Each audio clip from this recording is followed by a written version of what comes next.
기출 한국사 문제를 모두 분석해서 듣기만 해도 암기되게 만들었습니다. 또한 저희가 퀴즈 앱도 있으니 첫 번째 댓글 설명란을 참고해주세요. 그럼 바로 시작합니다.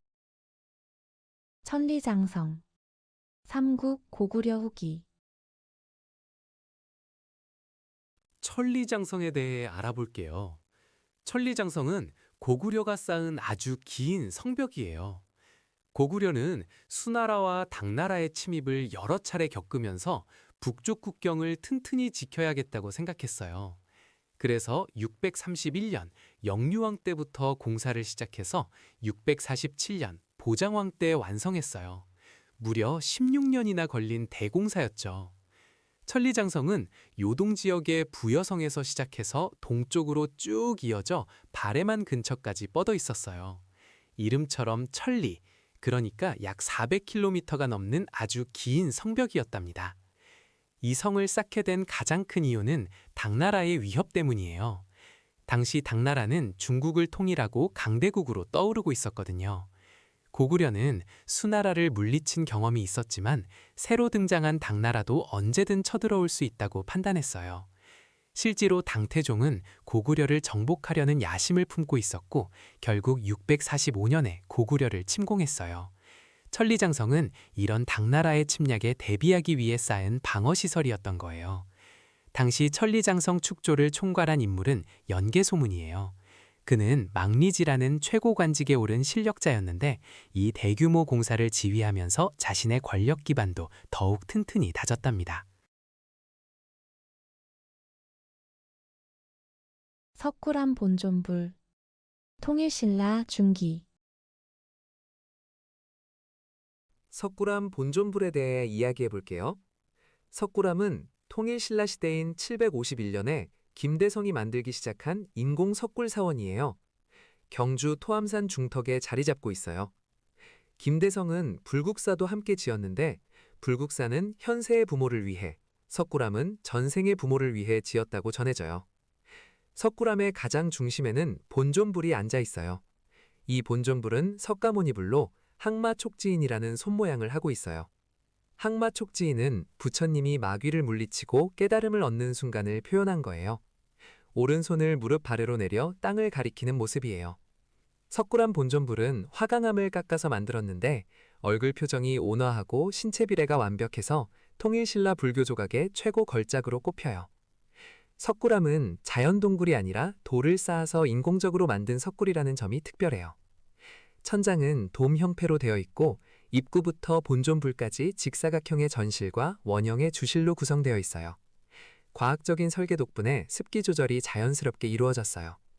석굴암과 불국사는 1995년에 유네스코 세계문화유산으로 등재되었어요. 일제강점기 노동운동과 사회주의. 일제강점기. 1930년대 초반 일제강점기에 노동쟁의가 급증한 배경에 대해 알아볼게요. 1920년대까지만 해도 노동쟁의는 그리 많지 않았어요. 그런데 1930년대에 들어서면서 갑자기 노동쟁의 건수와 참가 인원이 크게 늘어났어요. 이렇게 된 데에는 중요한 이유가 있었어요. 바로 사회주의 사상이 널리 퍼졌기 때문이에요. 1917년 러시아에서 사회주의 혁명이 성공한 이후 사회주의 사상은 전 세계로 퍼져나갔어요. 우리나라에도 1920년대부터 사회주의 사상이 들어오기 시작했어요. 사회주의는 노동자와 농민의 권리를 강조하고 자본가에 맞서 단결해서 싸워야 한다고 주장했어요. 이런 사상의 영향으로 노동자들은 자신들의 권리를 찾기 위해 더 적극적으로 나서게 되었어요. 1925년에는 조선공산당이 비밀리에 결성되기도 했어요. 사회주의 사상가들은 노동자들을 조직하고 파업과 쟁의를 이끌었어요. 그래서 1930년대에 들어서면 노동쟁의가 크게 늘어나게 된 거예요. 노동자들이 임금 인상이나 노동 조건 개선을 요구하며 조직적으로 싸우게 된 배경에는 이처럼 사회주의 사상의 확산이 있었답니다. 호패. 조선. 조선시대에는 호패라는 신분증이 있었어요. 호패는 나무나 상아로 만든 작은 패로 16세 이상의 남자들이 항상 지니고 다녀야 했어요. 호패에는 그 사람의 이름, 나이, 신분, 거주지, 얼굴 특징 같은 정보가 적혀 있었어요. 양반은 상아나 뿔로 만든 호패를, 일반 백성은 나무로 만든 호패를 사용했어요. 호패를 만든 이유는 백성들의 신분을 확인하고 군역이나 부역에 동원할 사람들을 파악하기 위해서였어요. 또한 도망가는 노비나 범죄자를 잡는 데도 활용되었어요. 호패 제도는 태종 때 처음 실시되었는데 백성들이 싫어해서 폐지되었다가 다시 실시되기를 여러 번 반복했어요. 한편 조선에서는 호적도 중요했는데 호적은 각 가구의 구성원, 노비, 재산 등을 기록한 장부예요. 3년마다 호적을 새로 작성했고 이를 통해 국가는 세금을 거두고 군역을 부과할 백성들을 파악했어요. 영조의 균역법 시행. 조선 후기. 영조는 조선 후기의 왕이에요. 재위 기간이 무려 52년으로 조선 역대 왕 중에서 가장 오래 왕위에 있었어요. 영조는 백성들의 삶을 안정시키기 위해 여러 개혁 정책을 펼쳤는데요. 그 중에서도 균역법이 가장 대표적이에요. 당시 백성들은 군포라는 세금을 내야 했는데 원래는 1년에 배 2피를 내야 했어요. 이게 백성들에게 너무 큰 부담이었거든요. 그래서 영조는 이걸 1필로 줄여줬어요. 대신 부족해진 나라 재정은 어염세나 선박세 같은 다른 세금으로 채웠어요. 이렇게 해서 균역청이라는 관청을 설치하고 균역법을 시행했답니다. 또 영조는 탕평책을 적극적으로 실시한 왕이기도 해요. 당시 조선은 붕당 간의 싸움이 심했는데 영조는 어느 한쪽 당파만 편들지 않고 골고루 인재를 등용하려 했어요. 성균관 앞에 탕평비를 세워서 자신의 의지를 보여주기도 했고요. 그리고 준천사라는 관청을 만들어서 한양의 개천을 정비하고 홍수에 대비했어요. 청계천 바닥에 쌓인 흙을 파내고 정비하는 큰 공사를 했답니다. 영조시대에는 신문고를 부활시켜 백성들이 억울한 일을 호소할 수 있게 했고 속대전이라는 법전도 편찬했어요.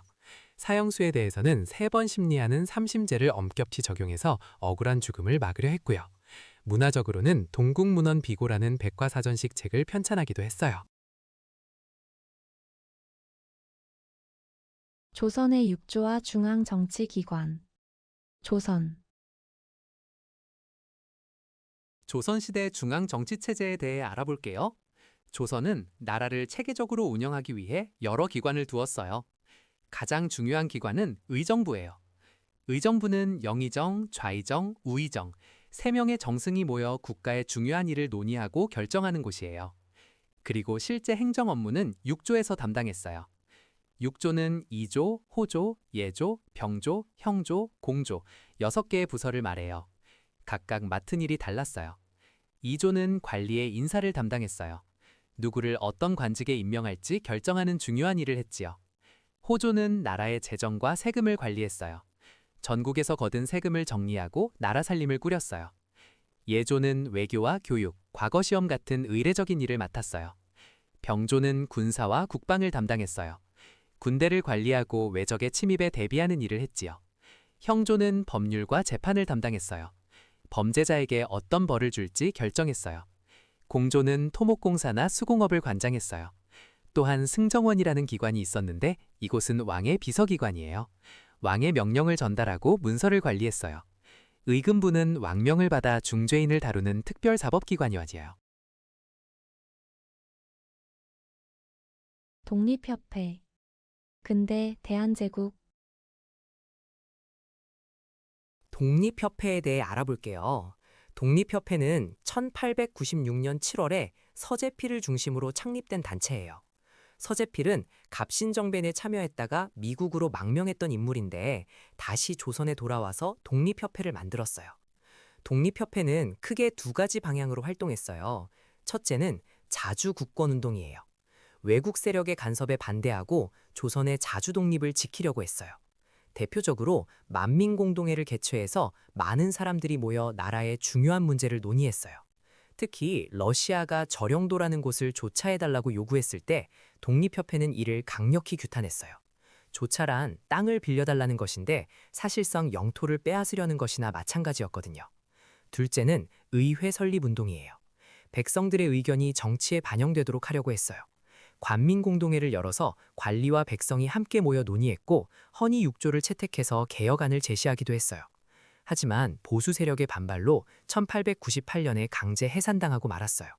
독립협회는 비록 짧은 기간 활동했지만 우리나라 최초의 근대적 사회정치단체로서 민중의 정치 참여 의식을 높이는 데 큰 역할을 했어요. 을미개혁. 조선 후기. 을미개혁에 대해 이야기해 볼게요. 을미개혁은 1895년에 일어난 개혁이에요. 당시 조선에서는 청일전쟁에서 일본이 승리한 후 일본의 영향력이 커지고 있었어요. 을미개혁은 김홍집과 박영효가 이끄는 내각에서 추진한 개혁이에요. 이 개혁 직전에 군국기무처가 폐지되었어요. 군국기무처는 갑오개혁 때 만들어진 기구로 국정 전반을 논의하던 곳이었는데 을미개혁이 시작되면서 없어진 거예요. 을미개혁의 주요 내용을 살펴보면 먼저 지방행정구역을 크게 바꿨어요. 기존의 팔도체제를 23부로 개편했어요. 또한 을미개혁 때는 건양이라는 연호를 사용하기로 했어요. 참고로 개국기년은 갑오개혁 때 도입된 것이에요. 태영역도 이때 도입되었어요. 그리고 가장 유명한 것이 단발령이에요. 상투를 자르라는 명령이었는데 이것 때문에 전국에서 큰 반발이 일어났어요. 을미해병이 일어난 것도 바로 이 단발령 때문이에요. 참고로 통리기무화문과 12사 설치는 1880년대 초 개화정책 때의 일이고 6조를 파라문으로 개편하고 과거제를 폐지한 것은 갑오개혁 때의 일이에요. 을미개혁과 갑오개혁을 구분해서 기억하는 것이 중요해요. 고려시대 성리학자들. 고려 후기. 고려시대에는 성리학이 전래되면서 여러 학자들이 등장했어요. 먼저 안양에 대해 이야기해 볼게요.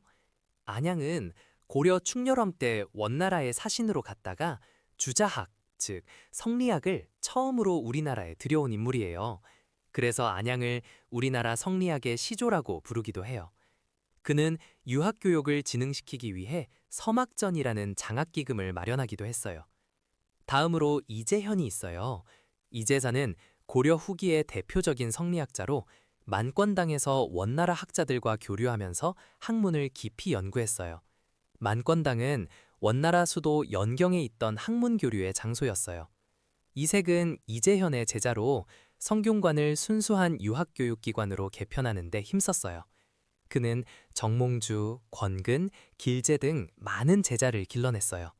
정몽주는 이색의 제자로 성리학을 더욱 깊이 연구했고 고려에 대한 충절을 끝까지 지키다가 이방원에 의해 선주교에서 목숨을 잃었어요.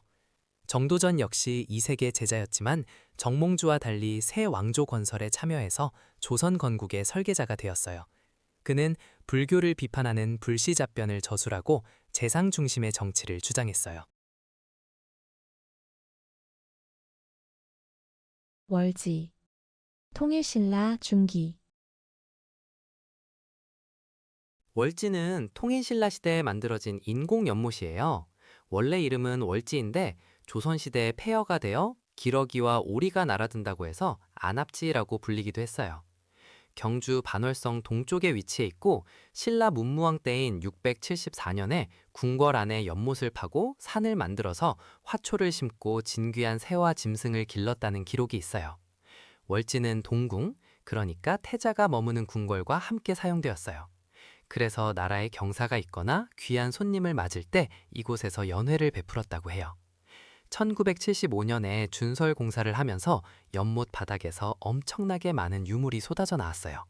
무려 3만 점이 넘는 유물이 발견되었는데 그 중에는 주사위도 있었어요. 이 주사위는 나무로 만든 14면체인데 각 면에 벌칙이 적혀 있어서 신라 귀족들이 술자리에서 놀이용으로 썼다는 걸 알 수 있어요. 월지에서 나온 유물들은 통일 신라 시대 귀족들의 화려한 생활 문화를 보여주는 중요한 자료가 되었답니다. 한국의 전통 건축물. 고려 조선. 부석사 무량수전, 수원 화성 팔달문, 창덕궁 도나문에 대해 알아볼게요. 이 세 건축물은 한국을 대표하는 문화유산인데 각각 다른 시대에 지어졌어요. 먼저 부석사 무량수전은 고려시대에 만들어진 건물이에요. 경상북도 영주에 있는 부석사는 신라 문무왕 때 의상대사가 창건한 절인데 지금 남아있는 무량수전은 고려시대에 다시 지은 거예요. 무량수전은 우리나라에서 가장 오래된 목조 건물 중 하나로 배흘림 기둥이라는 독특한 기둥 양식을 사용했어요. 배흘림 기둥은 기둥의 가운데 부분이 살짝 볼록하게 나온 형태인데 이렇게 하면 건물이 더 안정적으로 보이는 효과가 있어요. 다음으로 창덕궁 도나무는 조선시대 초기에 지어졌어요. 창덕궁은 태종 때인 1405년에 지어진 궁궐이고 도나무는 창덕궁의 정문이에요. 도나문이라는 이름은 덕을 두텁게 한다는 뜻을 담고 있어요. 창덕궁은 경복궁 다음으로 지어진 궁궐인데 임진왜란 이후에는 오히려 경복궁보다 더 오랫동안 왕들이 머무르는 궁궐로 사용되었어요. 마지막으로 수원화성 팔달문은 조선 후기 정조 때 지어졌어요. 정조는 아버지 사도세자의 무덤을 수원으로 옮기면서 그 주변에 새로운 도시를 만들었는데 그것이 바로 수원화성이에요. 팔달문은 화성의 남쪽 문으로 1796년에 완공되었어요. 수원화성은 정약용이 설계에 참여했고 거중기라는 기계를 사용해서 무거운 돌을 들어올렸어요. 이렇게 시간 순서로 보면 고려시대의 부석사 무량수전이 가장 먼저이고 그 다음이 조선 초기의 창덕궁 도나문, 마지막이 조선 후기의 수원화성 팔달문이에요. 삼별초, 고려 후기. 삼별초에 대해 알아볼게요. 삼별초는 고려 무신정권 시기에 만들어진 특수 군사조직이에요. 원래 야별초라는 이름으로 시작했는데 도둑을 잡는 야간 순찰대였어요. 그러다가 점점 규모가 커지면서 좌별초와 우별초로 나뉘었고 여기에 몽골의 포로로 잡혀갔다가 돌아온 사람들로 구성된 신의군이 합쳐져서 삼별초가 되었어요. 삼별초는 최씨 무신정권의 핵심 군사력이었어요. 최후가 집권할 때 본격적으로 성장해서 정권을 지키는 사병 같은 역할을 했죠. 1270년에 고려 왕실이 몽골에 항복하고 강화도에서 개경으로 돌아가기로 했을 때 삼별초는 이에 반발했어요. 배중손의 지휘 아래 왕족인 승화우 온을 왕으로 추대하고 진도로 내려가 용장산성에서 항쟁을 시작했어요. 진도가 함락된 후에는 제주도로 옮겨가서 김통정의 지휘 아래 계속 저항했지만 결국 1273년에 여몽연합군에 의해 진압되었어요. 삼별초는 약 3년간 몽골에 맞서 싸운 것으로 유명해요. 대한민국 정부 수립 과정. 현대 광복 직후. 대한민국 정부가 수립되기까지의 과정을 알아볼게요. 1945년 8월 15일 일본이 항복하면서 우리나라는 해방을 맞이했어요. 하지만 기쁨도 잠시 한반도는 북위 38도선을 기준으로 남쪽은 미국이, 북쪽은 소련이 점령하게 되었어요. 그해 12월에 모스크바에서 미국, 영국, 소련 3국 외무장관이 모여 한반도 문제를 논의했는데 여기서 최대 5년간 신탁 통치를 실시하기로 결정했어요. 이 소식이 전해지자 우리 국민들은 크게 반발했고 전국 곳곳에서 신탁 통치 반대 집회가 열렸어요. 그 후 미소 공동위원회가 열렸지만 미국과 소련의 의견 차이로 결렬되었어요. 결국 한반도 문제는 유엔으로 넘어갔고 유엔은 남북한 총선거를 통해 정부를 수립하기로 결의했어요. 하지만 소련이 유엔 한국임시위원단에 북한 입국을 거부하면서 남한만의 단독선거가 결정되었어요. 1948년 5월 10일 우리 역사상 최초의 민주적 보통선거인 5.10 총선거가 실시되었어요. 만 21세 이상의 모든 국민에게 투표권이 주어진 첫 번째 선거였죠. 이 선거를 통해 재헌국회가 구성되었고 재헌국회는 헌법을 만들어 7월 17일에 공포했어요. 그리고 마침내 1948년 8월 15일 대한민국 정부가 공식적으로 수립되었어요. 발췌 개헌. 현대 이승만 정부. 1952년 발췌 개헌에 대해 이야기해 볼게요. 대한민국 정부가 수립된 후 초대 대통령이 된 이승만은 원래 국회에서 간접선거로 대통령을 뽑는 방식이었어요. 그런데 이승만 대통령은 자신이 재선되기 어려울 것 같다고 판단했어요. 국회의원들 사이에서 인기가 없었거든요. 그래서 국민이 직접 대통령을 뽑는 직선제로 바꾸려고 했어요. 하지만 국회는 이 개헌안을 부결시켰어요. 그러자 이승만 정부는 1952년 부산에서 계엄령을 선포하고 국회의원들을 협박하면서 강제로 개헌안을 통과시켰어요. 이때 정부 안에 대통령 직선제와 국회 안에 내각 책임제 일부를 뽑아서 섞었다고 해서 발췌 개헌이라고 불러요. 이 개헌으로 대통령 직선제와 함께 국회는 민의원과 참의원으로 나뉘는 양원제가 도입되었어요. 발췌 개헌 이후 1952년 8월에 치러진 대통령 선거에서 이승만은 국민 직접 투표로 재선에 성공했어요. 이후 1954년에는 초대 대통령에 한해 중임 제한을 없애는 4.4 오입 개헌이 또 이루어졌어요. 고구려 고분 벽화. 삼국시대 고구려. 고구려 고분벽화에 대해 이야기해 볼게요. 고구려는 기원전 37년에 세워져서 668년까지 이어진 나라예요. 고구려 사람들은 돌을 쌓아 무덤을 만들었는데 그 안에 아름다운 벽화를 그려 넣었어요. 이 벽화들은 당시 고구려 사람들의 생활과 믿음을 생생하게 보여주고 있어요. 대표적인 고분 벽화로는 현무도, 접객도, 씨름도, 수렵도 등이 있어요. 현무도는 거북과 뱀이 서로 얽힌 모습을 그린 그림이에요. 현무는 사신 중 하나로 북쪽을 지키는 신이에요. 사신이란 동서남북 네 방향을 지키는 네 신을 말하는데 청룡, 백호, 주작, 현무가 있어요. 이런 사신도는 도교의 영향을 받은 것이에요. 불교의 영향을 받은 그림이 아니라는 점이 중요해요. 접객도는 손님을 맞이하는 모습을 그린 그림이에요. 주인과 손님이 마주 앉아 있는 모습에서 당시 고구려의 신분 질서와 예절 문화를 엿볼 수 있어요. 씨름도는 두 사람이 씨름하는 모습을 생동감 있게 표현한 그림이에요. 나무 아래에서 씨름하는 장면이 그려져 있어서 당시 고구려 사람들이 씨름을 즐겼다는 것을 알 수 있어요. 수렵도는 사냥하는 모습을 그린 그림이에요. 말을 타고 달리면서 활을 쏘는 역동적인 장면이 담겨 있어요. 고구려가 무예를 중시하고 기마민족의 특성을 가졌다는 것을 보여주는 그림이에요.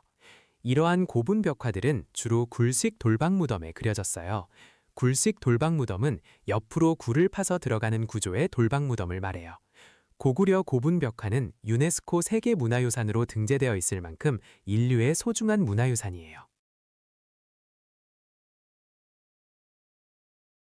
동학농민운동. 조선 후기. 동학농민운동에 대해 이야기해 볼게요. 1894년 조선 후기에 일어난 대규모 농민봉기예요. 당시 농민들은 탐관오리의 횡포와 무거운 세금에 시달리고 있었어요. 특히 전라도 고부군수 조병갑이 만석보라는 저수지를 만들면서 농민들에게 과도한 세금을 거두자 분노한 농민들이 들고 일어났어요. 이 봉기를 이끈 사람이 바로 전봉준이에요. 전봉준은 키가 작아서 녹두장군이라는 별명으로 불렸어요. 농민들은 사발통문이라는 특별한 문서를 만들었는데요. 둥글게 원형으로 이름을 써서 누가 주동자인지 알 수 없게 했어요. 이렇게 모인 농민군은 황토현 전투에서 관군을 크게 물리쳤어요. 농민군의 기세가 높아지자 조선 정부는 청나라의 군대를 요청했고 이를 빌미로 일본군까지 조선에 들어오게 되었어요. 결국 전봉준은 체포되어 처형당했지만 동학농민운동은 반봉건과 반외세를 외친 우리 역사의 중요한 민중운동으로 기억되고 있어요. 대종교. 일제강점기. 대종교에 대해 알아볼게요. 대종교는 1909년에 나철이 창시한 민족 종교예요. 나철은 원래 이름이 나인역이었는데 을사늑약 이후 나라를 지키기 위해 여러 활동을 하다가 민족의 정신적 구심점이 필요하다고 느꼈어요. 그래서 우리 민족의 시조인 단군을 모시는 종교를 만들게 된 거예요. 처음에는 단군교라고 불렀다가 1910년에 대종교로 이름을 바꿨어요. 대종교에서는 단군을 한얼님, 즉 하느님으로 모시면서 민족의 정체성을 강조했어요. 일제강점기에 대종교는 단순한 종교 활동을 넘어서 항일 독립운동의 중요한 기반이 되었어요. 특히 만주 지역에서 활발하게 활동했는데 북간도 지역으로 본부를 옮기고 독립운동을 지원했어요. 대종교 신자들 중에서 많은 분들이 무장 독립운동에 참여했어요. 대표적으로 중광단이라는 조직을 만들었는데 이것이 나중에 북로군정서로 발전하게 됩니다. 북로군정서는 김좌진 장군이 이끌었고 1920년 청산리 대첩에서 일본군을 크게 무찔렀어요. 또한 대종교는 민족 문화를 지키는 데도 힘썼어요. 주시경의 제자들이 대종교와 깊은 관련이 있었고 한글 연구와 보급에도 기여했어요. 일제가 1930년대 후반부터 대종교를 탄압하기 시작했고 1942년에는 교단 지도자들을 대거 체포해서 많은 분들이 순국하셨어요.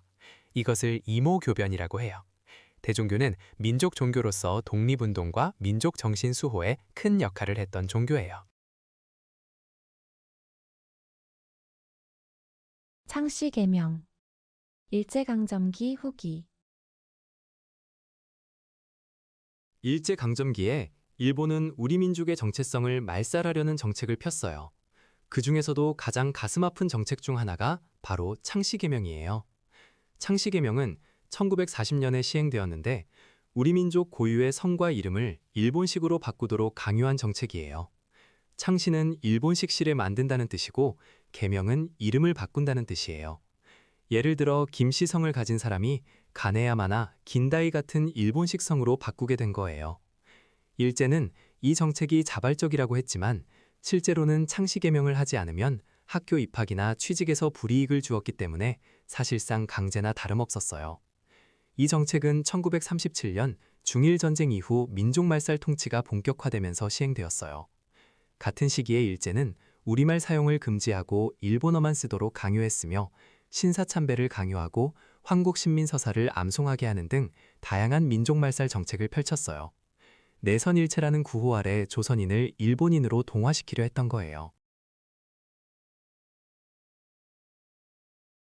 강진의 문화유산과 역사인물 조선 후기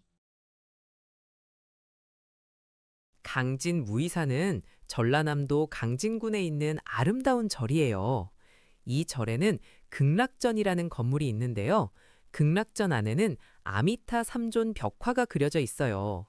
이 벽화는 조선 전기에 그려진 것으로 단아하고 소박한 아름다움을 보여주는 대표적인 불교 회화예요. 강진은 조선시대의 유배지로도 유명했는데요. 다산 정약용 선생이 이곳에서 오랫동안 유배 생활을 했어요. 정약용은 강진에서 18년이나 유배 생활을 하면서 목민심서, 경세유표, 흠음신서 같은 중요한 책들을 썼어요. 그가 머물렀던 곳이 바로 다산초당이에요. 다산초당은 지금도 강진에 남아 있어서 많은 사람들이 찾아가는 명소가 되었답니다. 강진은 또 고려시대 청자로도 유명해요. 고려 청자를 만들던 가마터가 강진 대구면 일대에 많이 남아 있어요. 고려 청자는 그 은은한 비색이 정말 아름다워서 중국 사람들도 감탄했다고 해요. 그래서 강진에 가면 무이사도 보고 다산초당도 가보고 청자 박물관도 둘러볼 수 있어요. 고구려의 특징 삼국시대 고구려 고구려에 대해 알아볼게요. 고구려는 기원전 37년에 주몽이 세운 나라예요. 한반도 북쪽과 만주 지역을 차지했던 강력한 나라였어요. 고구려는 특히 군사력이 아주 강했는데요. 고분벽화에서도 개마무사라고 불리는 무장한 귀마병의 모습을 많이 볼 수 있어요. 개마무사는 사람뿐만 아니라 말까지 갑옷을 입힌 중무장 기병이에요. 이런 강력한 기마분단 덕분에 고구려는 중국의 여러 나라와 맞서 싸울 수 있었어요. 고구려의 교육기관으로는 태학이 있었어요. 태학은 소수림왕 때 세워진 국립교육기관으로 귀족 자제들에게 유학을 가르쳤어요. 또 경당이라는 교육기관도 있었는데요. 경당은 지방에 있던 사립교육기관이에요. 여기서는 평민 자제들에게 글과 활쏘기를 함께 가르쳤어요. 그래서 고구려는 태학과 경당을 통해 귀족과 평민 모두 교육받을 수 있는 체계를 갖추고 있었어요. 고구려에는 제가회의라는 귀족회의도 있었어요. 나라의 중요한 일이나 재상을 뽑을 때 귀족들이 모여서 함께 결정했어요.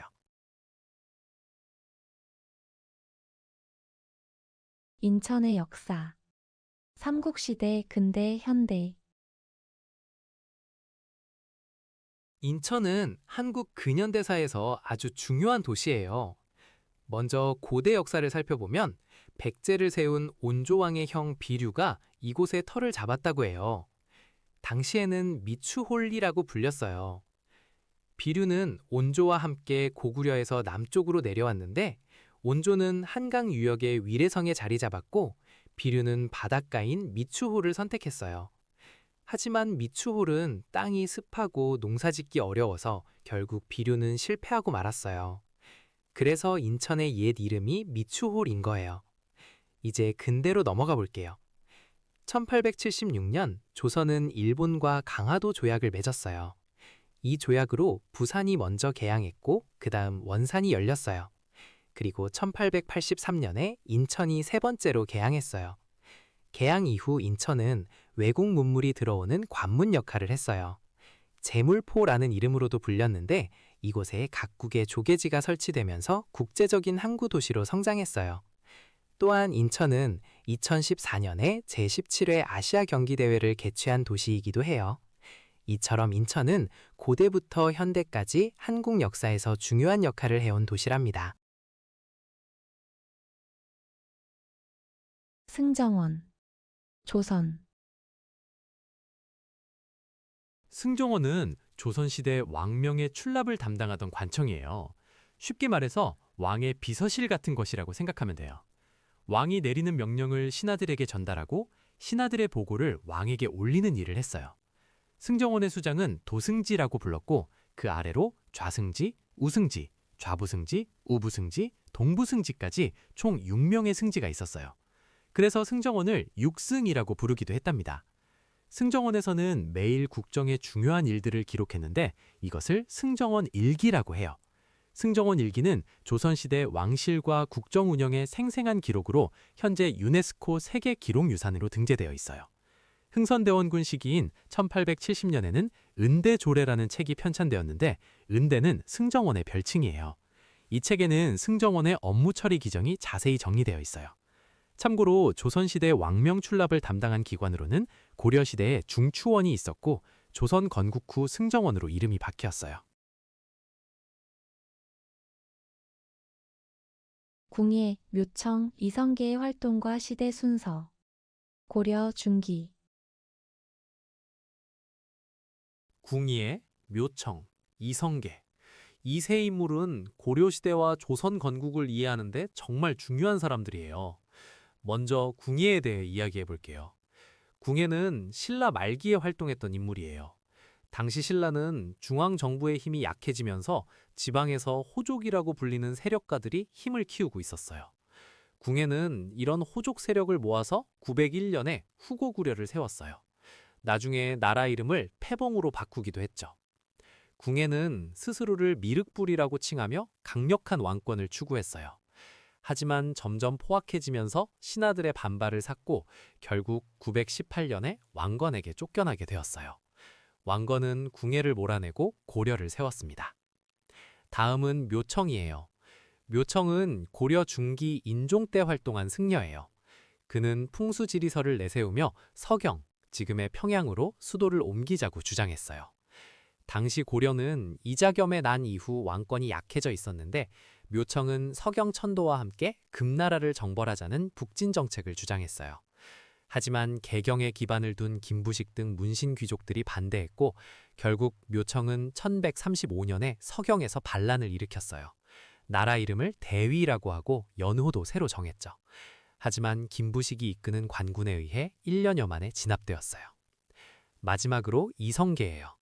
이성계는 고려 말기의 무장으로 함경도 지역에서 세력을 키운 인물이에요. 그는 홍건적과 왜구를 물리치며 명성을 얻었어요. 특히 1380년 황산대첩에서 왜구를 크게 무찔러 영웅으로 떠올랐죠. 1388년에는 위화도에서 군대를 돌려 최영을 제거하고 정권을 장악했어요. 이후 신진사대부와 손을 잡고 과전법을 실시해 경제 기반을 마련했고 1392년에 조선을 건국했습니다.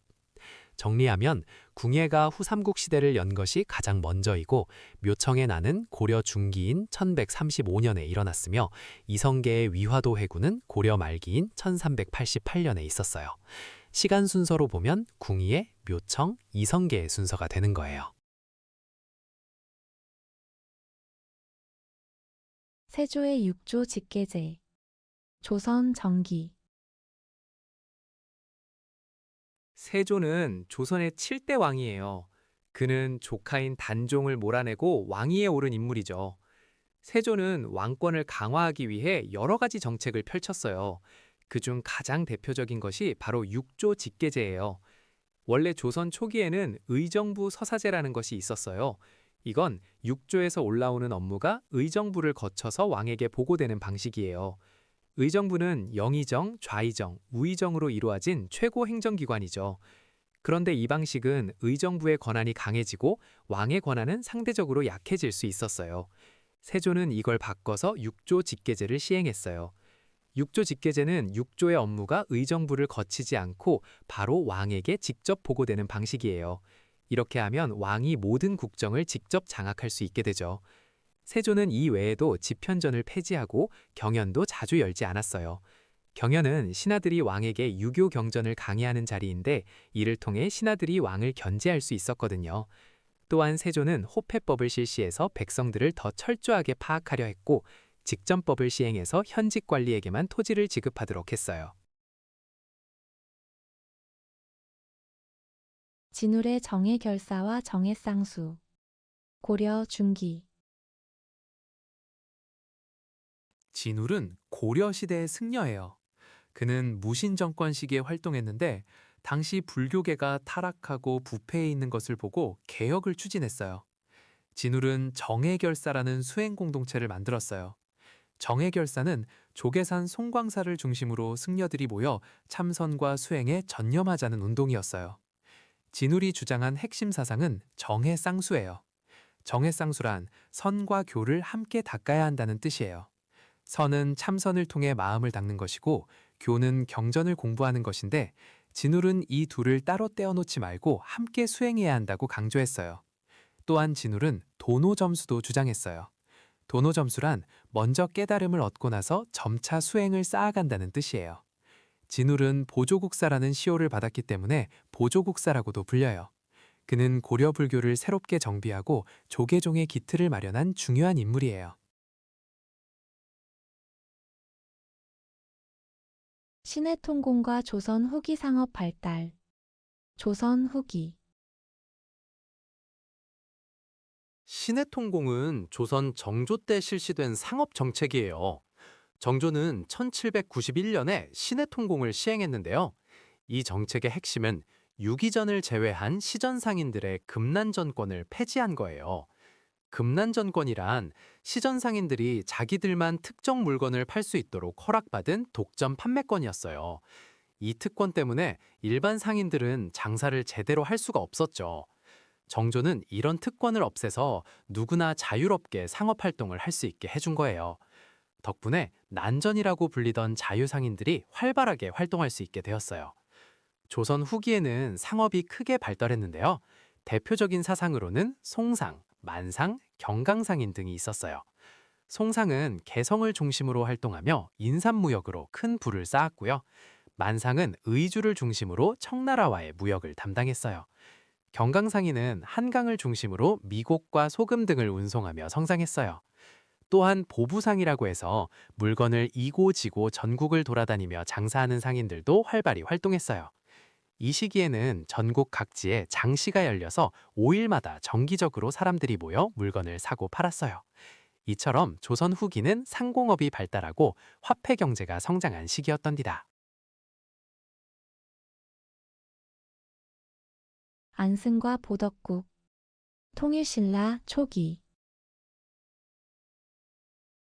고구려 멸망과 안승에 대해 알아볼게요. 668년 당나라와 신라 연합군에 의해 고구려가 멸망했어요. 수백 년간 동북아시아의 강자로 군림하던 나라가 마침내 역사 속으로 사라진 거예요.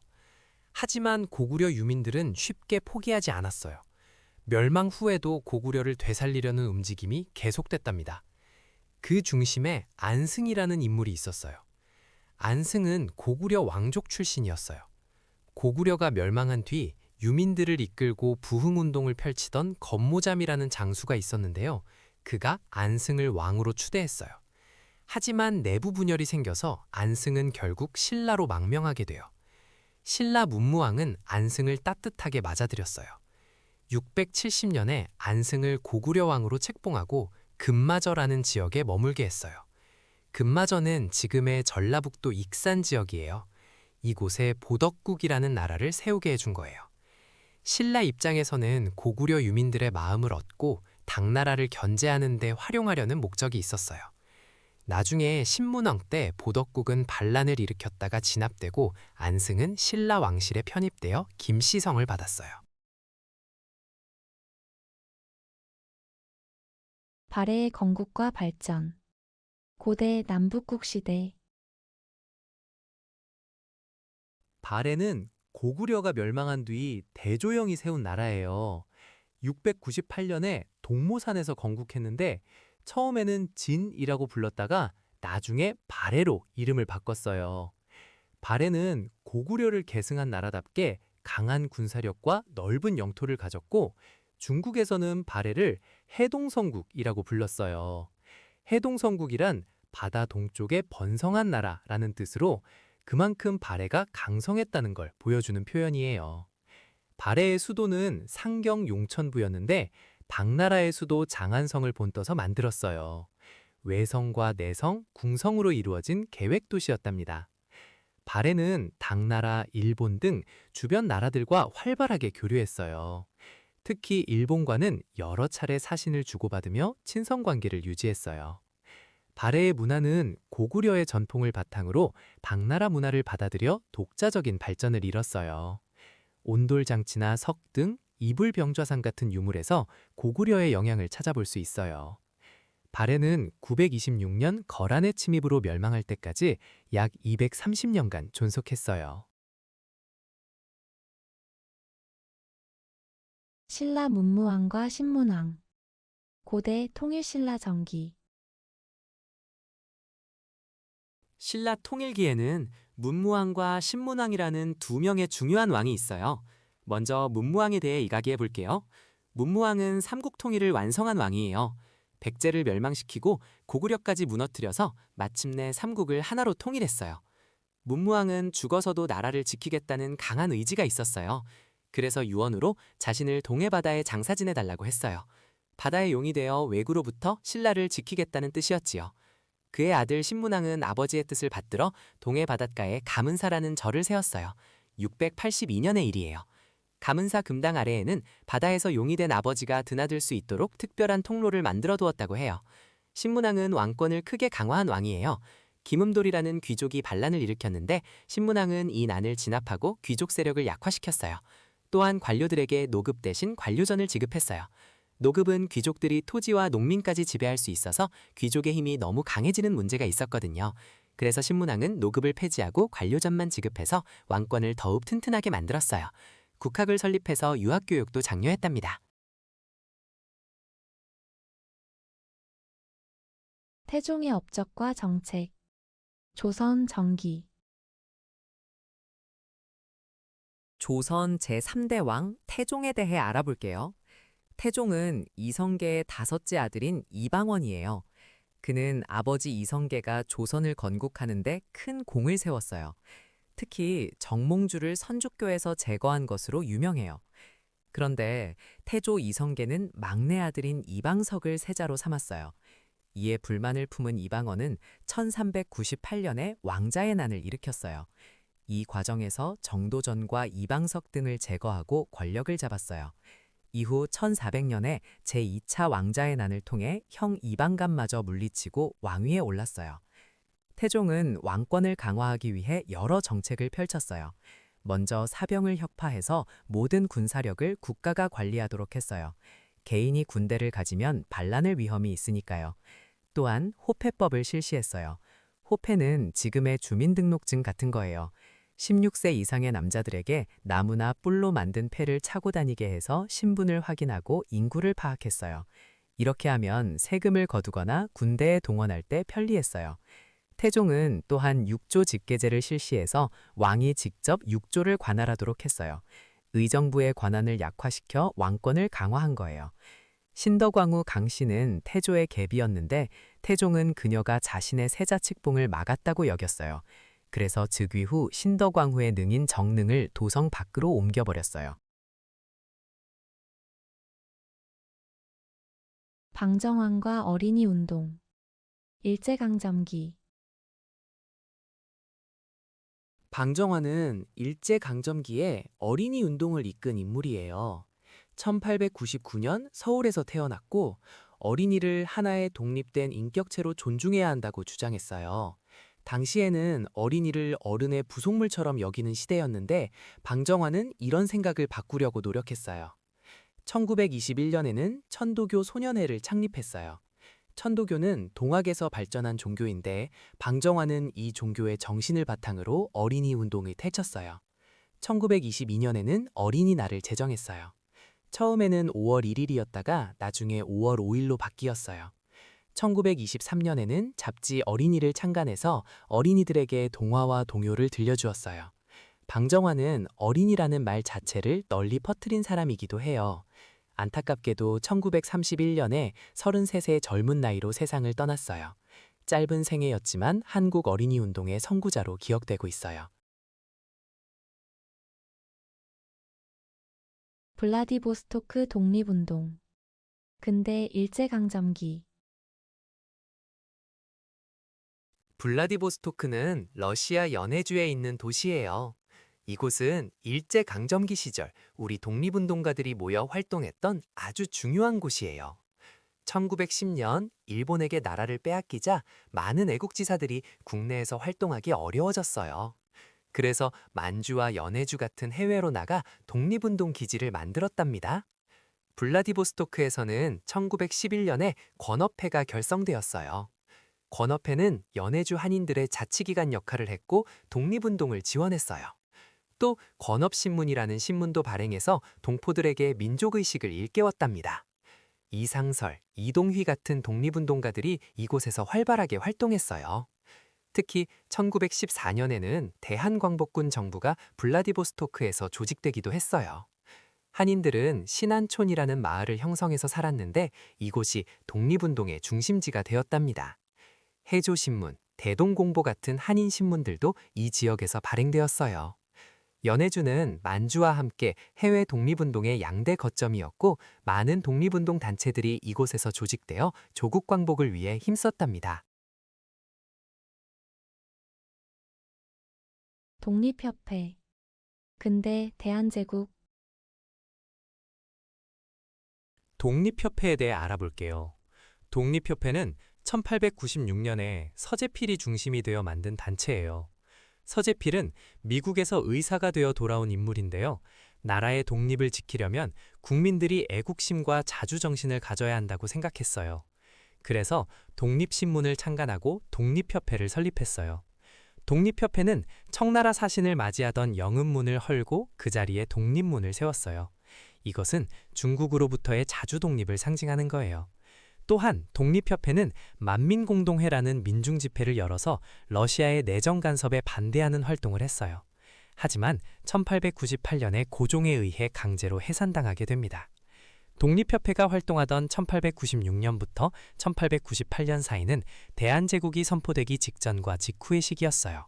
이 시기에 고종은 아관 파천 이후 러시아 공사관에서 경은궁으로 돌아와 대한제국을 선포하고 황제가 되었답니다. 하와이 한인 이민과 독립운동. 근대 일제강점기. 일제강점기에 많은 한국인들이 더 나은 삶을 찾아 해외로 이주했어요. 그 중에서 하와이 이민은 1903년부터 시작되었는데 미국 하와이 사탕수수 농장에서 일할 노동자를 모집하면서 본격화되었어요. 초기에는 주로 남성 노동자들이 갔는데 이후 사진 한 장만 보고 결혼을 결심한 사진 신부들이 하와이로 건너갔어요. 이 여성들은 1910년대부터 1924년까지 약 1000여 명이 넘게 이주했답니다. 하와이의 한인들은 열심히 일하면서도 조국의 독립을 잊지 않았어요. 박용만이라는 독립운동가는 하와이에서 대조선 국민군단을 조직해서 군사훈련을 시켰어요. 또한 하와이 한인들은 대한인 국민회 같은 여러 애국단체를 만들고 대한민국 임시정부를 비롯한 독립운동 단체에 꾸준히 돈을 보내며 독립운동을 지원했어요. 이처럼 하와이는 미주 지역 한인 독립운동의 중요한 거점이 되었답니다. 전봉준과 동학농민운동. 조선 후기. 전봉준에 대해 알아볼게요. 전봉준은 조선 후기의 동학농민운동을 이끈 지도자예요. 키가 작아서 녹두장군이라는 별명으로 불렸어요. 1894년에 전라도 고부에서 농민들과 함께 봉기를 일으켰어요. 당시 고부군수 조병갑이 농민들을 심하게 수탈했거든요. 전봉준은 이에 맞서 농민군을 조직했어요. 농민군은 황토현 전투에서 관군을 크게 물리쳤어요. 이후 전주성까지 점령하게 되었죠. 정부와 협상을 통해 전주 화약을 맺었어요. 그리고 전라도 각 지역에 집강소를 설치했어요. 집강소는 농민들이 직접 지역을 다스리는 자치기구였어요. 여기서 신분차별 폐지, 토지 균등 분배 같은 개혁을 추진했어요. 하지만 일본군이 조선에 들어오자 다시 봉기했어요. 공주 우금치 전투에서 일본군과 싸웠지만 패배하고 말았어요. 결국 전봉준은 체포되어 처형당했어요. 전봉준이 이끈 동학농민운동은 비록 실패했지만 반봉건 반외세의 정신을 보여준 중요한 민중운동이었어요. 동학농민운동의 전개 과정. 조선 후기. 동학농민운동은 1894년에 일어난 우리나라 최대의 농민봉기예요. 이 운동이 어떻게 시작되고 전개되었는지 편하게 들어보세요.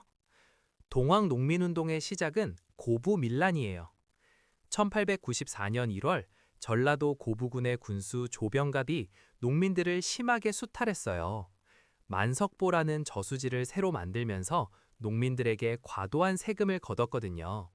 이에 분노한 농민들이 전봉준을 중심으로 고부 관할을 습격하면서 봉기가 시작되었어요.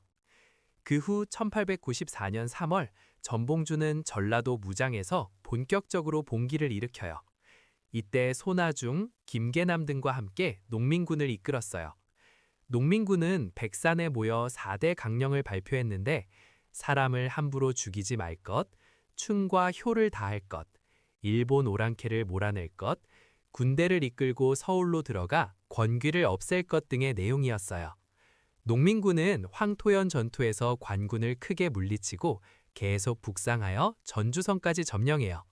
그러자 정부는 청나라에 군대를 요청했고 이를 빌미로 일본군도 조선에 들어오게 되었어요. 외국 군대가 들어오자 농민군과 정부는 1894년 5월에 전주 화약을 맺어요. 농민군은 전주성에서 물러나는 대신 패정개혁안을 실시하기로 약속받았어요. 이후 농민군은 전라도 각지에 집강소를 설치해요. 집강소는 농민들이 직접 지방행정을 담당하는 자치기구였어요. 여기서 신분차별 폐지, 토지의 균등 분배, 탐관오리 처벌 등의 개혁을 추진했어요. 그런데 일본이 청일전쟁을 일으키고 경복궁을 점령하자 농민군은 다시 봉기해요. 이것을 2차 봉기라고 해요. 농민군은 일본군과 관군의 연합군을 상대로 싸웠지만 1894년 11월 우금치 전투에서 크게 패배하고 말아요. 이후 전봉준은 체포되어 처형당했어요. 비록 동학농민운동은 실패했지만 반봉건과 반외세의 정신은 이후 항일의병운동과 독립운동에 큰 영향을 주었어요. 창덕궁. 조선. 창덕궁에 대해 알아볼게요. 창덕궁은 조선의 5궁궐 중 하나로 태종 5년인 1405년에 지어졌어요. 원래 경복궁이 조선의 정궁이었지만 창덕궁은 왕들이 실제로 가장 오래 머물렀던 궁궐이에요. 임진왜란 때 경복궁을 비롯한 많은 궁궐이 불타버렸는데 그 후 광해군 때 창덕궁이 가장 먼저 재건되었어요. 그래서 조선 후기에는 창덕궁이 사실상 정궁 역할을 했답니다. 창덕궁의 가장 큰 특징은 뒤편에 있는 후원이에요. 후원은 비원이라고도 불리는데 자연 지형을 그대로 살려서 만든 아름다운 정원이에요. 정조임금 때는 후원의 부용지를 중심으로 부용정, 주합루, 서양각 같은 건물들이 세워졌어요. 주합루는 정조가 규장각 도서를 보관하던 곳이기도 해요. 창덕궁은 1997년에 유네스코 세계문화유산으로 등재되었어요. 자연과 조화를 이룬 조선 궁궐 건축의 아름다움을 세계적으로 인정받은 거예요. 일제강점기에는 순종 황제가 이곳에서 여생을 보내기도 했답니다. 고려 과거 제도와 신라 독서 산품과 고려 정기 고려 시대에는 관리를 뽑는 과거시험 제도가 있었어요. 과거시험은 크게 제술과와 명경과로 나뉘었는데 이 둘을 합쳐서 양대업이라고 불렀어요.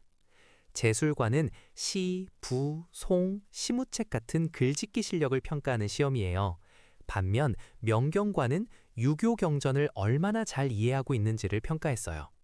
상서, 주역, 모시, 춘추, 예기 같은 경전들이 시험 과목이었죠. 고려에서는 제술과를 더 중요하게 여겼어요. 글을 잘 짓는 능력을 높이 평가했거든요. 그래서 명경과보다 제술과 출신이 더 대우를 받았어요. 과거 시험을 통해 합격하면 문관이 될 수 있었어요. 그런데 과거 제도가 처음 시작된 건 광종 때예요. 광종은 후주에서 온 쌍기의 건의를 받아들여 과거제를 도입했어요. 이건 왕권을 강화하려는 목적이 있었어요. 과거를 통해 실력 있는 인재를 직접 뽑으면 호족 세력을 견제할 수 있었거든요. 한편 과거와는 별도로 국학이라는 교육기관도 있었어요. 국학은 신라시대에 만들어진 유학교육기관이에요. 국학 학생들을 대상으로 시험을 치르는 독서삼품과라는 제도가 있었는데 이건 원성왕 때 시행되었어요. 읽은 책의 수준에 따라 상품, 중품, 하품으로 등급을 나눠서 관리를 선발하려 했죠. 하지만 골품제의 벽 때문에 제대로 시행되지 못했어요. 관동 대지진과 조선인 학살 일제강점기 중기 관동대지진과 조선인 학살에 대해 알아볼게요. 1923년 9월 1일, 일본 도쿄와 요코하마 일대에서 엄청난 규모의 지진이 발생했어요. 이 지진을 관동대지진이라고 불러요. 진도 7.9의 강력한 지진으로 수많은 건물이 무너지고 화재가 발생해서 일본인들 사이에 큰 혼란이 일어났어요. 그런데 이 혼란 속에서 끔찍한 일이 벌어졌어요. 조선인들이 우물에 독을 탔다거나 폭동을 일으킨다는 근거 없는 유언비어가 퍼진 거예요. 이 거짓 소문을 믿은 일본인 자경단과 군인, 경찰들이 무고한 조선인들을 무차별적으로 학살했어요. 이때 희생된 조선인은 6,000명 이상으로 추정되고 있어요. 일본 정부는 사회적 불안을 외부로 돌리기 위해 이런 유언비어를 방치하거나 심지어 조장했다는 비판을 받고 있어요. 이 사건은 일제강점기 일본의 민족차별과 폭력성을 보여주는 대표적인 참극이에요. 매년 9월이 되면 한국과 일본에서 희생자들을 추모하는 행사가 열리고 있어요. 한편 1923년은 일제강점기 중반에 해당하는 시기로 그해 9월 관동대지진 이전에는 2월에 도쿄에서 유학 중이던 조선인 학생들이 2.8 독립선언을 발표한 곳이기도 해요. 이 2.8 독립선언은 1919년에 있었던 일로 3.1운동에 영향을 준 중요한 사건이었어요. 고구려 소수림 왕의 업적 삼국시대 고구려 고구려 소수리망에 대해 알아볼게요. 소수리망은 고구려의 제17대 왕으로 371년에 즉위했어요. 그의 아버지인 고구곤왕이 백제 근초고왕과의 평양성 전투에서 전사한 뒤 왕위에 올랐죠. 소수리망은 아버지의 죽음 이후 흔들린 고구려를 다시 강하게 만들기 위해 여러 개혁을 단행했어요. 먼저 정치 분야를 보면 373년에 율령을 반포했어요. 율령이란 나라를 다스리는 법률 체계를 말해요. 이를 통해 왕권을 강화하고 국가 체제를 정비했죠. 외교면에서는 전진이라는 중국 왕조와 활발히 교류했어요. 372년에 전진에서 승려 순도가 불상과 불경을 가져왔는데 이것이 고구려의 불교가 공식적으로 전래된 시작이에요. 사회 분야에서는 같은 해인 372년에 태학을 설립했어요. 태학은 유교 경전을 가르치는 국가교육기관으로 관리가 될 인재들을 양성하는 것이었죠.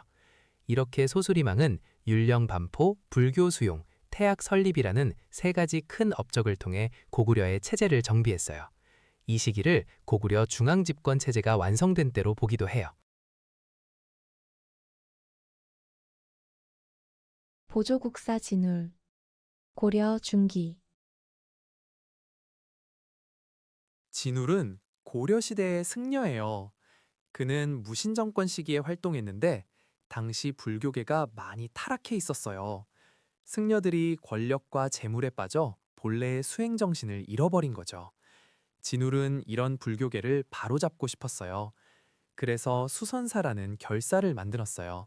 결사란 뜻이 맞는 사람들이 모여 함께 수행하자고 약속하는 모임이에요. 진울은 순천 송광사를 중심으로 수선사 결사운동을 이끌었어요. 그의 사상 중 가장 중요한 것은 도노 점수예요. 도노란 단번에 깨달음을 얻는다는 뜻이고 점수란 점차 닦아나간다는 뜻이에요. 즉, 먼저 마음의 본성을 단번에 깨닫고 그 후에 꾸준히 수행해 나가야 한다는 거예요. 또한 진울은 정의 쌍수를 강조했어요. 정은 선정, 즉 마음을 고요히 하는 것이고 해는 지혜를 뜻해요. 이 둘을 함께 닦아야 한다고 주장한 거예요. 진울은 선종을 중심으로 교종을 포용하려 했어요. 그래서 그의 불교를 조계종이라고 불러요. 진울이 입적하자 왕이 불일보조국사라는 시호를 내렸어요. 그래서 진울을 보조국사라고도 불러요. 순천 송광사에는 진울을 기리는 보조국사 감로탑이 남아 있어요. 흥선 대원군의 개혁 정책. 조선 후기. 흥선대원군에 대해 이야기해 볼게요. 흥선대원군의 본명은 이하응이에요. 그는 고종의 아버지인데 고종이 어린 나이에 왕위에 올랐기 때문에 대신 정치를 맡아서 했어요. 1863년부터 약 10년간 조선의 실권을 쥐고 여러 개혁 정책을 펼쳤답니다. 대원군은 안으로는 왕실의 권위를 높이고 밖으로는 서양 세력의 침입을 막으려고 노력했어요. 왕실의 권위를 세우기 위해 임진왜란 때 불타버린 경복궁을 다시 지었어요. 경복궁 중건이라고 해요. 이 공사에 엄청난 돈이 들어갔는데 이를 마련하기 위해 당백전이라는 화폐를 만들고 원납전이라는 기부금도 받았어요. 또한 세도 정치의 폐난을 바로잡으려고 의정부와 삼군부의 기능을 다시 살렸어요. 세금 제도도 손봤는데 양반에게도 군포를 내게 하는 호포제를 실시했어요. 원래 군포는 양반은 안 내고 평민만 냈거든요. 이건 아주 파격적인 조치였어요. 그리고 전국의 서원을 47개만 남기고 대부분 철폐해버렸어요. 서원은 원래 선비들이 공부하는 곳인데 세금도 안 내고 백성들을 괴롭히는 경우가 많았거든요.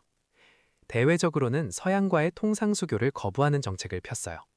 프랑스가 쳐들어온 병인양요, 미국이 쳐들어온 신미양요를 모두 물리쳤고 전국에 척화비를 세워서 서양과 화친하면 나라를 파는 것이라고 강조했어요.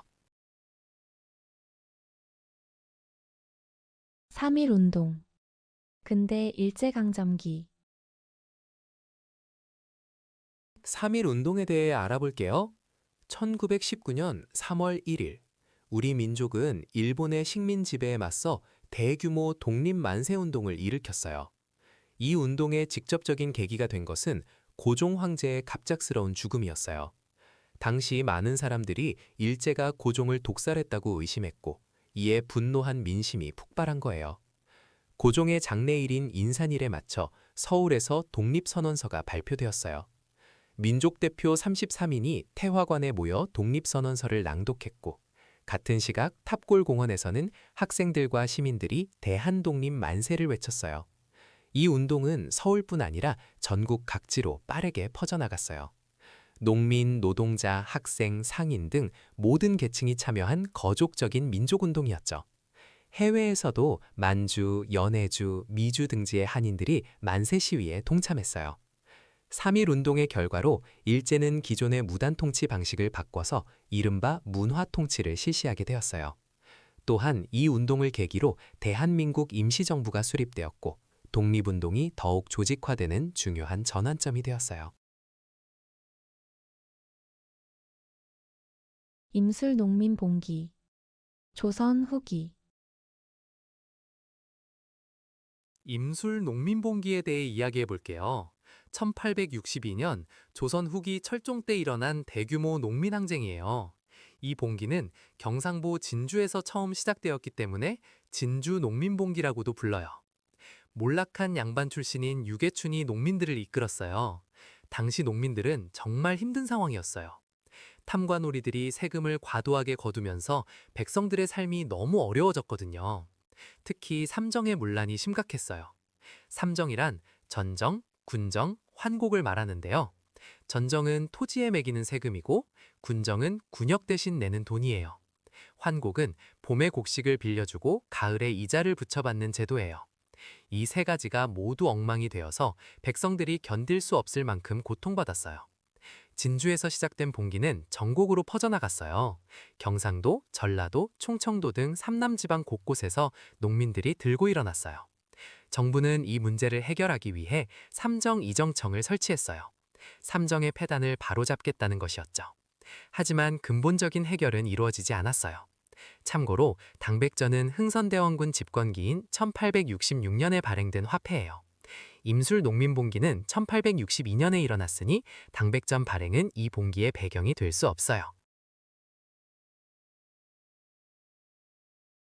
공민왕. 고려 후기.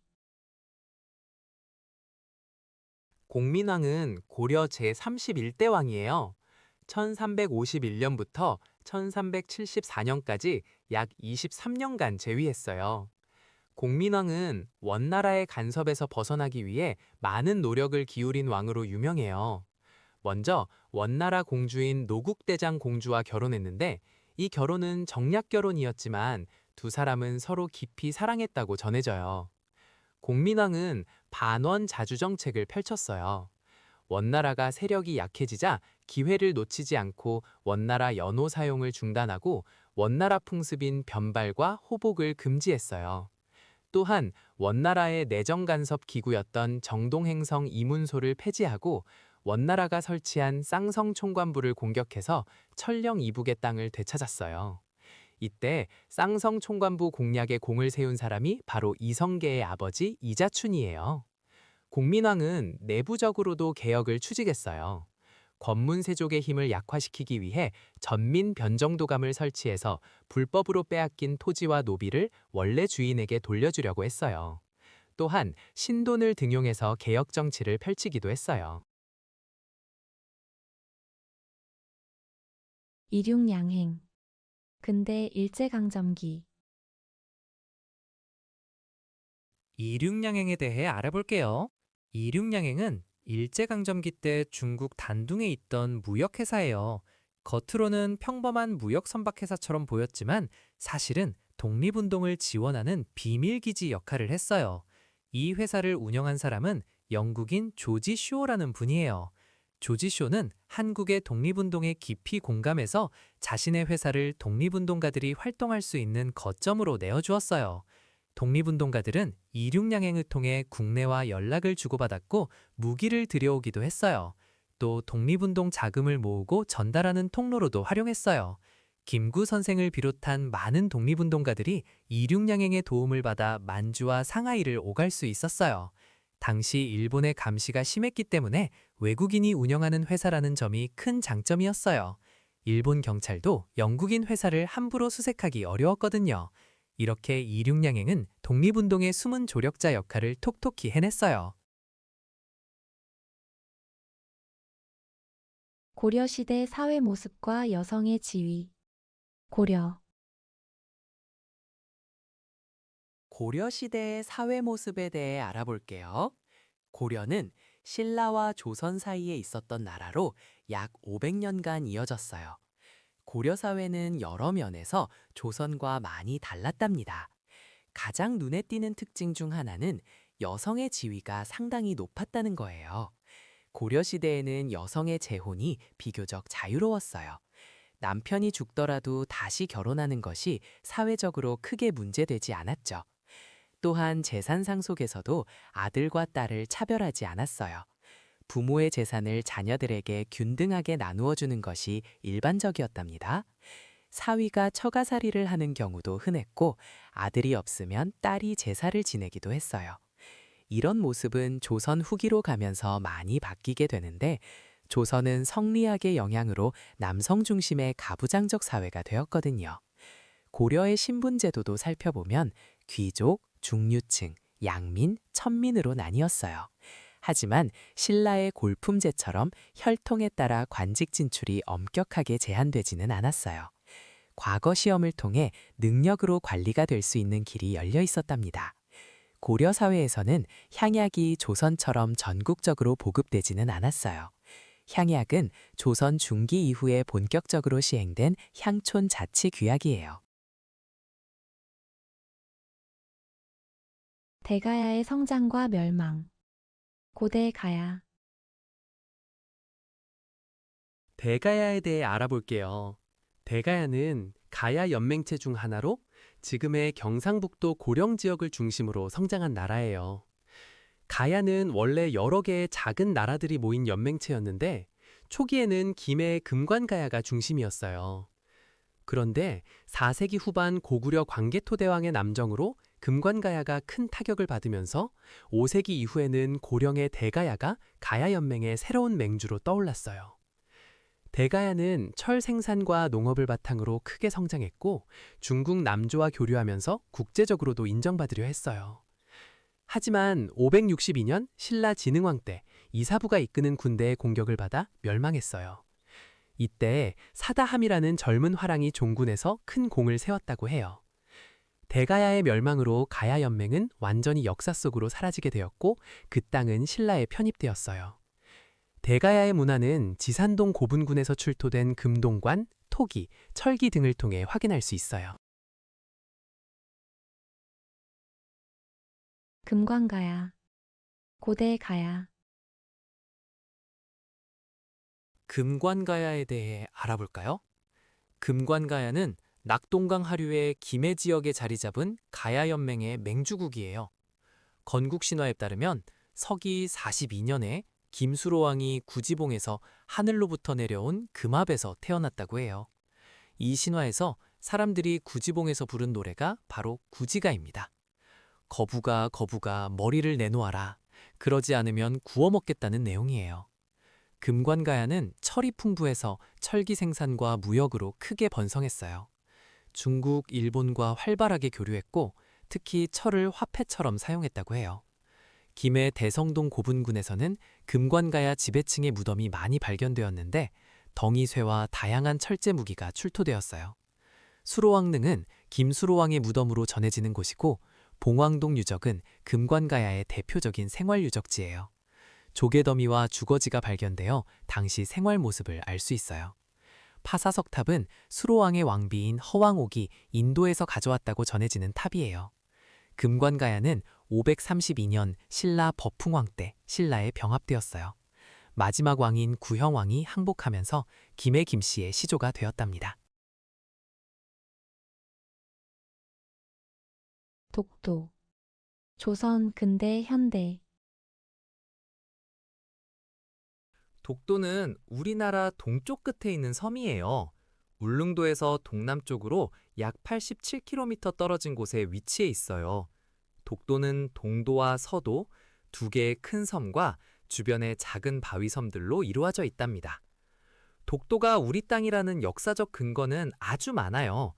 조선 숙종 때 안용복이라는 어부가 있었는데 그는 일본에 2차례나 건너가서 울릉도와 독도가 조선의 영토임을 당당하게 주장했어요. 안용복의 활동 덕분에 일본 막부도 울릉도와 독도가 조선 땅임을 인정하게 되었답니다. 또한 1900년에 대한제국은 칙령 제41호를 반포해서 울릉도를 울도군으로 승격시키고 울도군수가 울릉도와 죽도 그리고 석도, 즉 독도를 관할하도록 명시했어요. 일본의 태정관 문서도 중요한 증거예요. 1877년에 일본의 최고 국가기관인 태정관에서 작성한 문서에는 울릉도와 독도가 일본과 관계없는 땅이라고 분명하게 기록되어 있어요. 이처럼 일본 스스로도 독도가 자기네 땅이 아니라고 인정한 거예요.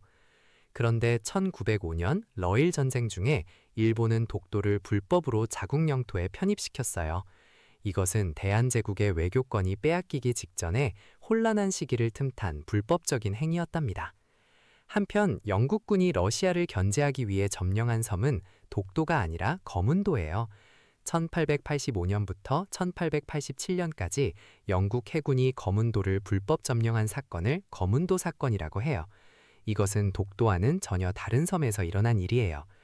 1946년 1월에 작성된 연합국 최고사령부 문서에서도 제주도, 울릉도와 함께 독도가 우리 영토로 표시되어 있답니다.